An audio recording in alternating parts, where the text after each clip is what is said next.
Jerry. There you go. Happy birthday, ate! Never stop chasing your dreams. Lagi kang mangangarap. Just huwag ka lang mangarap. Tuparin mo yung mga pangarap mo. Tapos, never stop serving God. Yun ang gustong-gusto ko sa'yo. Stay sweet, humble. Yung mga bully, nagbubulugan. Stay sweet, humble, respectful. Tapos, dapat lagi kang down to earth. Tapos, lagi kang lilingon sa pinanggalingan mo kapag successful ka na. I hope one day makita kita talaga na successful. Kasi yan lang talaga yung pangarap namin ni Papa mo sa'yo. And you're always our baby girl forever. Promise. Happy birthday. I love you, baby. Alright, let's hear it from Sir Jonathan.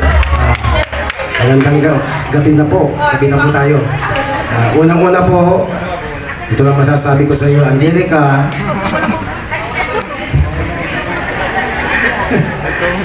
Sana makapagtapos ka. Yun po ang laging sinasabi ko sa inyo magkakapatid, magtapos ng pag-aaral. Dahil yun ang mission ko dito. Sa kaysa po, ako po ay nagpapasalamat po sa mga nandito. Angelica, lagi kong sinasabi sa iyo, huwag kang... Hindi, pwede na.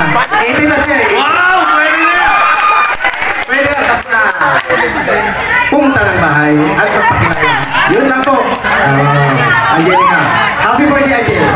Sandali lang, Sir Jonathan. Tanungin natin si Angelica, ha? Angelica, bukas may pupunta na ba? Ha? Nandito na? Wala pa. Marami pa siyang i-present. Like, syempre, kailangan magbigay ng barangay clearance, police clearance, mga ganun, no? Okay, sige. Let's have Jonathan, please. Jonathan.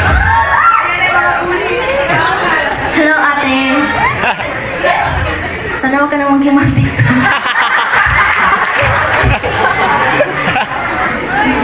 Happy birthday, ate. Sana basta yun.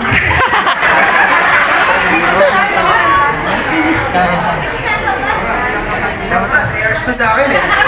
Thank you so much, Jonathan. Let's have Sean Joris.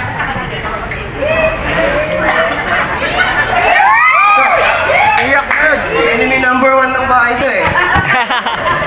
Hindi ko alam sasabihin ko, yung tipong siya na yung uutos siya pagalit. Saan na yun? Wala pa dito? Happy birthday, wish ko palagi sana maging successful ka. Always support na ako palagi, alam mo. Happy birthday. Alright, palapag po natin ang napagandang pamilyang itong mga kaibigan. The family of Angelica. Maraming salamat. And now it's time for one of the traditions. Thank you so much, Mom Jerry, Sir Jonathan, Sean, and Jonathan II. Once again, happy birthday to you, Angelica.